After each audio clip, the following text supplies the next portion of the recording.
বীরভূম জেলার নানুর বিধানসভার অন্তর্গত বাসাপাড়ায় তৃণমূলের প্রতিষ্ঠাতা দিবস উপলক্ষে মিলন মেলার শুভ উদ্বোধন হয়েছিল।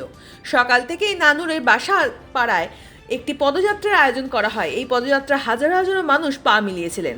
পরে বাসাপাড়ার শহীদদের প্রতি সমবেদনা জানানো হয় এবং শহীদ বেদিতে পুষ্পার্ঘ্য নিবেদন করা হয়। পদযাত্রার পর তৃণমূলের দলীয় পতাকা উত্তোলন করে বীরভূম জেলার সভাধিপতি কাজল শেখ। এরপর মূল মঞ্চে অনুষ্ঠান শুরু হয়।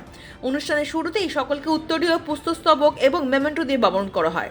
এছাড়াও মূল মঞ্চে কাজল শেখকে বিশেষভাবে বরণ করেন কর্মীরা। তাকে রূপোর 2.5 কিলো ওজনে তরবারি দিয়ে সম্বর্ধনা দেওয়া হয়। এই অনুষ্ঠানে উপস্থিত ছিলেন বোলপুরের সাংসদ অসিত মাল, নানুরের বিধায়ক বিধানচন্দ্র মাঝি, নানুর ব্লক সভাপতি সুব্রত ভট্টাচার্য, বোলপুর পঞ্চায়েত সমিতির সভাপতি কাজু আব্দুল হানিফ সহ অন্যান্য তৃণমূল কর্মীবৃন্দ। এই মিলন মেলা 7 দিন বিভিন্ন ধরনের সাংস্কৃতিক অনুষ্ঠান চলবে। আজকের দিনে মাননীয় মুখ্যমন্ত্রী মাননীয় মমতা বন্দ্যোপাধ্যায়কে মামাটি মানুষের সৈনিক যারা আছে তার নতমস্তকে প্রণাম জানাচ্ছে, সালাম জানাচ্ছে, জোহর জানাচ্ছে। কারণ 1998 সালে আজকের দিনেই এই তৃণমূল কংগ্রেস দলটা মামাটি মানুষের দলটা প্রতিষ্ঠা হয়েছিল। সেই জন্যে আজকে নানুর বিধানসভার ধূপসারা গ্রাম পঞ্চায়েতে প্রত্যেক বছর আমরা মিলন মেলা আয়োজন করে থাকি। এবছর আমাদের ব্লক সভাপতি এবং যুব সভাপতির নেতৃত্বে এবং ধূপসারা অঞ্চল কমিটির নেতৃত্বে এই মিলন মেলা আয়োজন করা হয়েছে। 8 দিন ধরে এই মেলাটা চলবে। আজকে পদযাত্রার মাধ্যমে এবং যাদের রক্তের বিনিময়ে আমরা বাক স্বাধীনতা ফিরে পেয়েছি, নানুর বিধানসভা যারা শহীদ হয়েছে সেই শহীদ বেদিতে মাল্যদানের মাধ্যমে আমরা আজকে শুভ সূচনা করলাম। এই শুভ সূচনা লগ্নে আমাদের এমপি সাহেব, আমাদের কাছের মানুষ, মনের মানুষ, তিনি এসে উপস্থিত হয়েছেন। এখানে আমাদের বিধায়ক সাহেব তো আসেনি, কারণ এটা তার বিধানসভা ক্ষেত্র, আমার ছায়াসঙ্গী। আমাদের এসসি ওবি সভাপতি এখানে আছেন, আমার জেলা কমেন্টর সাহেব এখানে এসেছেন। তাছাড়াও পঞ্চায়েত সমিতির সভাপতি থেকে শুরু করে আমাদের নানুর ব্লক সভাপতি শুরু করে আমাদের তিস্তর গ্রাম পঞ্চায়েতে উত্তীর্ণ সমস্ত জনপ্রতিনিধিরা এখানে এসে উপস্থিত হয়েছে। আজকের এই শুভ সূচনা লগ্নে তৃণমূল কংগ্রেসের প্রতিষ্ঠা দিবস লগ্নে এই মিলন মেলা প্রাঙ্গণে কি 8 দিন ধরে কি প্রোগ্রাম হবে? 8 দিন ধরে বিভিন্ন ধরনের সাংস্কৃতিক অনুষ্ঠান সাজানো হয়েছে। যেমন কলকাতা থেকে নামি দামি শিল্পীরা এখানে এসে উপস্থিত হচ্ছে। যেমন আমাদের প্রাক্তন এমপি নুসরত তিনি আসছেন, বিদিকা পল আসছেন। বিভিন্ন ধরনের সাংস্কৃতিক অনুষ্ঠান বলতে যাত্রা গান, কলকাতার জগৎ বর্তমানে যারা বড় বড় ধরনের যাত্রা গান, যাত্রাপালা অনুষ্ঠিত করেন তারা আসছেন। আমাদের লোকাল যে ছোট ছোট শিল্পীরা আছে তাদেরকেও এখানে মঞ্চে তুলে সম্মানিত করা হবে। তাদের কাছ থেকেও বিভিন্ন ধরনের কলাকুশলী যারা প্রদর্শন করবেন এখানে। সর্বতই যে অনুষ্ঠানটা সাজানো আছে একগুচ্ছ বলতে পারেন।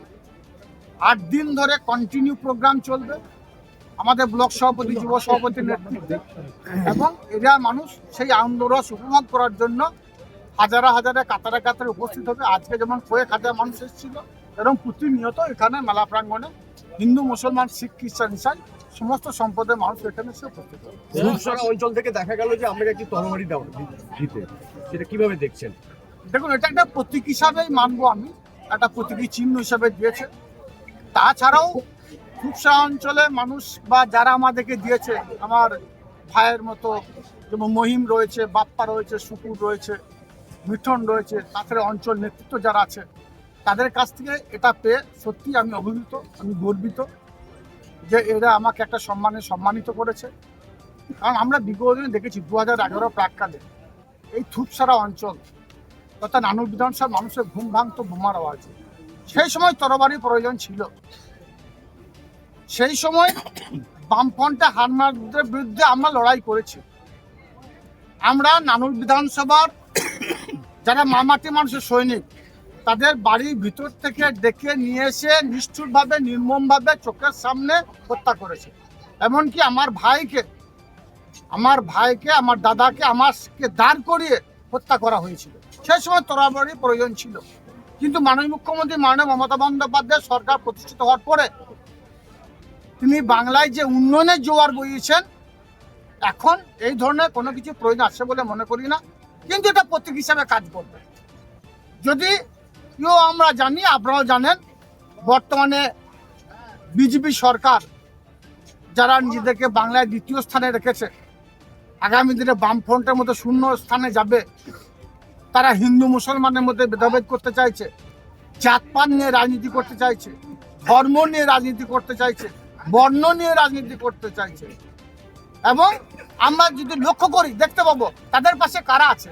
সেই বামফ্রন্টের হাত মধ্যে একটা অংশ তাদের কাছে গিয়ে ঢুকেছে এবং আবার বাংলায় নানুরে বীরভূম জেলায় সেই কাটাকাটি খুনোখুনি রাজনীতি তারা পুনরায় কায়েম করতে চাইছে। এই ধরনের রাজনীতি কায়েম করতে চাই, আমার মতো হাজার হাজার কাজর শেখ আছে, তারা চুপ করে বসে থাকবে না। তারা আবার সেই 2011 প্রাককালে যেভাবে গর্জে উঠেছিল সেভাবে গর্জে উঠবে। মাননীয় মুখ্যমন্ত্রী মাননীয় মমতা বন্দ্যোপাধ্যায় এবং অভিষেক বন্দ্যোপাধ্যায়ের নেতৃত্বে তারা যে নির্দেশ দেবে সেই নির্দেশ অনুযায়ী আমরা চলব। কিন্তু ভেদাভেদ যদি করতে আসে, বর্ণ নিয়ে ধর্ম নিয়ে রাজনীতি করতে আসে, আমরা চুপ করে বসে থাকবো। যদি ধর্ম নিয়ে বর্ণ নিয়ে রাজনীতি করতে আসে, সব ধরনের এই খেলা হবে। কিভাবে হবে খেলা? সেটা সময় এলে দেখতে পাবেন, সময়ই কথা বলবে। যদিও এখন আমাদের হিসাবে বীরভূম জেলায় যে 11টা বিধানসভা আছে, আপনারা দেখেছেন বা আপনাদের মাধ্যমে সারা বীরভূম যত সারা বাংলা মানুষ দেখতে পাচ্ছে, 365 দিন মমতা বন্দ্যোপাধ্যায় অভিষেক বন্দ্যোপাধ্যায়ের নির্দেশে আমরা কাজ করে চলেছি। হিন্দু মুসলমান শিখ খ্রিস্টান ইসাই সমস্ত সম্প্রদায়ের মানুষের স্বার্থে আমরা বাড়িতে বাড়িতে যাই, মানুষের স্বার্থে। সুখ দুঃখ আপদ বিপদে এমপি এমএলএ শুরু করে কৃষ্ণ গ্রাম পঞ্চায়েত উত্তীর্ণ সমস্ত জনপ্রতিনিধিরা মানুষের হয়ে কাজ করছে। কিন্তু ভোট পাখিরা ভোটের বাজনা বেজেছে, আসতে শুরু করে দিয়েছে। টাকার বস্তা নিয়ে তারা আসছে, মানুষকে ভুল পথে পরিণত করার চেষ্টা করবে। তাহলে তো আমরা চুপ করে বসে থাকবো না, আমরা প্রতিবাদ করব। আমরা সর্ব সম্প্রদায় মানুষকে আহ্বান জানাবো, একত্রিত করব। যেভাবে 2011 প্রাককালে আমরা হিন্দু মুসলমান শিখ খ্রিস্টান ইসাই সমস্ত সম্প্রদায়ের মানুষকে এক ছাতার তলায় নিয়েছে মমতা বন্দ্যোপাধ্যায় সততার প্রতীক, নিষ্ঠার প্রতীক, তার হয়ে আমরা লড়াই করেছি। আগামী দিনেও সেই লড়াই হবে যদি লড়াই করতে চাই। কিন্তু বীরভূম জেলায় বর্তমানে 11টা বিধানসভায় জোড়া ফুল ফুটবে। অন্য কোনো দলে কোনো অস্তিত্ব আছে বলে আমি মনে করি না। তৃণমূল কংগ্রেস ছাড়া অন্য কোনো দল নেই, অন্য কোনো দলে কোনো অস্তিত্ব নেই। বামফ্রন্ট জিরো হয়ে গেছে, কংগ্রেসের অস্তিত্ব নেই। আর বিজেপি কথা যতটা কম বলবো ততটা কম বলাই ভালো। ওরা একটা বিধানসভা কোনো ক্রমে পেয়ে গেছে। আগামী দিনে কি হবে 24-এ নির্বাচনটা প্রমাণ করে দিয়েছি। আমার পাশে এমপি সাহেব আছেন, 3 লক্ষেরও বেশি ভোটের ব্যবধানে জয়যুক্ত হয়েছেন বোলপুর লোকসভা কেন্দ্রের। শতাব্দী রায় সিউড়ি লোকসভা কেন্দ্রের এমপি, উনিও 2 লক্ষেরও বেশি ভোটের জয়যুক্ত হয়েছেন। 11টা বিধানসভায় 24-এ নির্বাচনে বীরভূম জেলার মানুষ লাইন ধরে ভোট দিয়েছে, নিজের ভোট নিজে দিয়েছে। মমতা বন্দ্যোপাধ্যায় অভিষেক বন্দ্যোপাধ্যায় মমতা প্রার্থী ভোট দিয়েছে। ওই নিরীক্ষা যদি হিসাব করেন তাহলে 11টাতে আমরা জয়ী আছি, 26ও থাকবো। গণনা কেন্দ্রে যাবেন, শুধু জোড়া ফুল ফুটবে। বিজেপি সর্ষে ফুল দেখবে, অন্যান্য দল সর্ষে ফুল দেখবে। আর কি দেখতে হবে? এখানে শুভেন্দু অধিকারী বারবার বহু মেসেজে দাবি করছে যে 8টা বিধানসভা তিনি পাবেন। উনি স্বপ্ন দেখছেন, উনি জেগে জেগে স্বপ্ন দেখছেন। অনেক মানুষ ঘুমিয়ে স্বপ্ন দেখে, উনি জেগে জেগে স্বপ্ন দেখছেন। এর আগেও দেখেছিলেন 2021-এ উনি বলেছিলেন বাংলায় ডবল ইঞ্জিনের সরকার হবে, ডবল সেঞ্চুরি হাঁকাবো। পেরেছে? 100-র নিচে রয়ে গেছে। 24-এ নির্বাচনে বলেছিলেন আমরা 30-এর ওপর আসন পাবো। 1.5 ডজন ছিল সারা বাংলায়, 12-6-18, 1 ডজনে নেমে গেছে, অর্থাৎ 12টা এমপি। এখন ওয়েট করুন, অপেক্ষা করুন। 26-এ নির্বাচনে বাংলায় 250-রও বেশি আসন নিয়ে তৃণমূল কংগ্রেসের দল মমতা বন্দ্যোপাধ্যায় 4র্থবারের জন্য বাংলার মহাসিংহতে বসছেন। তখন শুভেন্দু অধিকারীকে এ প্রশ্নের জবাব দেবো, আর আপনাদেরও তার কাছে চাওয়া দেওয়া উচিত বলে মনে করি। এটা রেখে দিয়েন এই ফুটেজটা, যে বীরভূম জেলায় 8টা সিট পাবেন। আমি বলে রাখলাম এই মিলনমেলা প্রাঙ্গণ থেকে, বাসাপাড়া থেকে, নানুর থেকে বীরভূম জেলায় 11 তৃণমূল।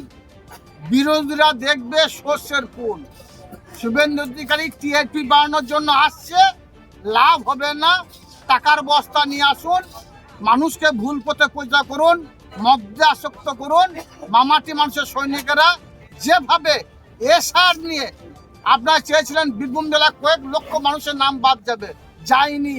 অভিষেক বন্দ্যোপাধ্যায়ের নেতৃত্বে BLO-2 মমতা বন্দ্যোপাধ্যায়ের সৈনিকেরা BLO-এর সঙ্গে ছায়া সঙ্গী হিসাবে কাজ করেছে, সেই হিসাবেই কাজ করবে।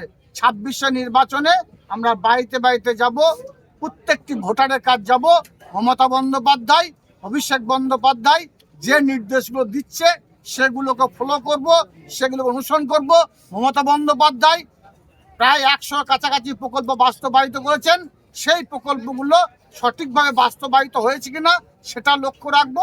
সেটা যদি লক্ষ্য রাখি আমাদের ভোট চাইতে যেতে হবে না, মানুষ দুহাত ভরে আশীর্বাদ করবে মমতা বন্দ্যোপাধ্যায়ের উন্নয়নকে দেখে, অভিষেক বন্দ্যোপাধ্যায়ের পথকে দেখে। দলের প্রতিষ্ঠাতা যিনি আমাদের প্রত্যেকের বঙ্গজননী, আমাদের প্রত্যেকের বাংলার মুখ্যমন্ত্রী, প্রত্যেক মাননীয় মুখ্যমন্ত্রী মমতা বন্দ্যোপাধ্যায়, তিনি দলের শুভ সূচনা করেছিলেন বা প্রতিষ্ঠা করেছিলেন। সেই দিনটাকে উপলক্ষ করে আমরা মিলন মেলা আয়োজন করে থাকি। প্রত্যেক বছর আমাদের যিনি এই এলাকার জনপ্রতিনিধি, সর্বোপরি যিনি বীরভূম জেলা পরিষদের সভাধিপতি, যে বছর থেকে আমাদের এই মিলন মেলায় উনি এসেছেন, ওনার উদ্যোগে আমরা এই মিলন মেলা করছি। প্রত্যেক বছর কোনো না কোনো উপহার আমরা এই দলের পক্ষ থেকে থুপসা অঞ্চল কমিটি দিয়ে থাকি। এবছর আমরা তার হাতে উপহার তুলে দিয়েছি তরোয়াল। সেই তরোয়াল হচ্ছে অশুভ শক্তির বিনাশ করার জন্য। যারা এই অসভ্য যারা বাংলার মানুষকে ভাগ করতে চাইছে, হিন্দু মুসলমানের মধ্যে বিভেদ সৃষ্টি করতে চাইছে, বিভাজনের আইনটি যারা করছে, সেই সমস্ত অশুভ শক্তির বিরুদ্ধে এই তরোয়াল তার কাজে লাগে। রূপোর, অবশ্যই রূপোর। আপনারা দেখতে পাচ্ছেন আমাদের ছবিতে ওজন সংখ্যা নিশ্চিতভাবে আমরা বলেছি, আগেও বলেছি, প্রায় এই এলাকার মানুষ তাকে, তিনি এলাকার জনপ্রতিনিধি, এই এরিয়ার মানুষ তাকে প্রচণ্ড ভালোবাসেন। তিনি মানুষের প্রত্যেকটা মানুষের মনে মণিকোঠায় আছেন, তাই তাকে ভালোবেসে আমরা 2 থেকে 2.5 কিলো ওজনের তাকে রূপোর। কোথাও একটা সময় দেখা যেত অনুব্রত মণ্ডলকে এই তরোয়াল তুলে দেওয়া হয়েছে। গত বছর যেমন কাজী শেখের মাথায় মুকুট, গত বছর মুকুট পরিবর্তন হয়েছিল, এবছর কি তরোয়াল পরিবর্তন হলো? না, সেরকম কিছু নাই। তবে গত বছর এবছর নয়, প্রত্যেক বছর আমরা কোনো না কোনো উপহার তাকে দিয়ে থাকি।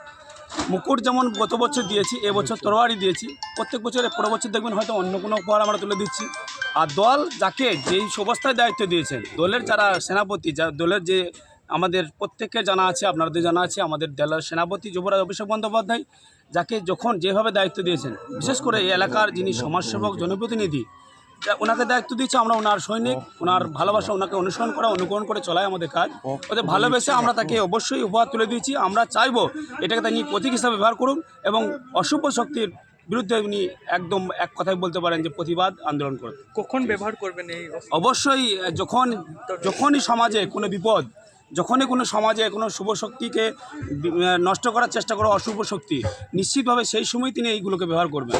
নিশ্চিতভাবে আগেও যখন পূর্বে দেখেছেন, যখন যে ঘটনায় ঘটেছে, সেক্ষেত্রে দেখা গেছে যে কোনো না কোনো মহাপুরুষের আবির্ভাব হয়েছে, তখন অশুভ শক্তিকে বিনাশ করার জন্য শুভ শক্তির উদয় হয়েছে এবং সেখানে দেখা যাচ্ছে শুভ শক্তি সেই অশুভ শক্তিকে বিনাশ করেছে। এবং এখানে সমাজকে আমি একটা পরিষ্কারভাবে আমরা বলতে চাই যে এই ধরনের বিভাজনের রাজনীতি যারা করে, তাদের বিরুদ্ধে আন্দোলন, প্রতিবাদ গড়ে তুলুন এবং এই ধরনের যারা লিডার আছে তাদের সঙ্গ দিন, সাথে থাকুন, পাশে থাকুন। আমরা যার আমাদের যিনি অভিভাবক, আমরা যার অনুপ্রাণিত হয়ে তাকে অনুসরণ করে চলি এবং তাকেই প্রতীকীটা মানাই যিনি এই সমাজের সমাজ সংস্কারক, যারা সমাজকে একটা জায়গায় নিয়ে যেতে পারবে, তার হাতে এই প্রতীকী দিয়ে আমরা বোঝাতে চাইছি সমাজকে যে আপনারা এনার পাশে থাকুন এবং আমরা চাইবো উনি সেই শক্তিকে কাজে লাগিয়ে মানুষের পাশে থাকার